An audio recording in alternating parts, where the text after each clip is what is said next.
Don't let it out whenever until you get a blessing to get an escape route. But honestly, sometimes you gotta find yours or ask, release, go to somebody, okay? So the poem I have is I've mastered the art of crying in silence. And it's just an expression of, poem expression, it's poetry, okay? All right, y'all ready for the poem? Say word. Word.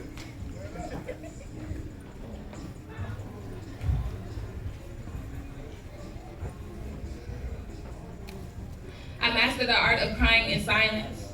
So much when I have something to say to someone I love, I just shut up. A trauma response to something called tough love, that if I say something somewhat close to make you feel away, here comes a weapon of force ready to slash my face, taking away any noise in me that I can make. Everything is now completed in silence. Especially moments where I fight for my life, and every hit that you take asking me why do I breathe, I think to myself regarding my speech. After I endure so much abuse, I am able to hear a tiny voice expressing the sincere sentiment of why try to speak when there's no one there to hear me.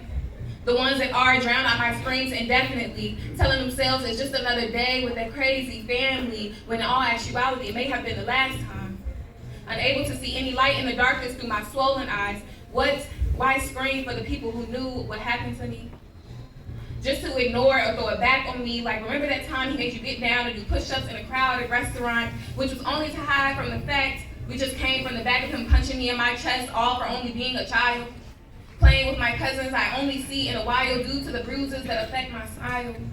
No matter the people that was there or who was there, I better not focus on them. The longer I be down there, beneath him, defeated by them, in a space I never wish to be again. I mastered the art of weeping in silence. Only hearing a strong ringing in my ear kept me grounded, thinking that the angels may have finally found me. How do you ask to heal something inside when everyone only pays attention to the outside? Then looking the other way, turning a blind eye, acting like he is so lovely, such a nice guy, having me is what makes him look all right. What about me even being born, become scrutinized, belittled, and now petrified to even look my own father in his eyes? I've mastered the art of crying without tears. From tiptoeing, trying not to step on eggshells of your disappointment that I fear. I guess that's why when I'm asked when I'm grown up, what do I want to be? I relate to a ballerina, or better yet, a mermaid in the sea. The best way to avoid another battering beat is just to remove my feet, to not walk towards another mistreatment of my very being. You made me feel like I was born as a justification of your past trauma treatment. I wasn't stepping down a hallway in a home. I was only headed towards Judgment Day all alone, praying, pleading for the angels to finally find me.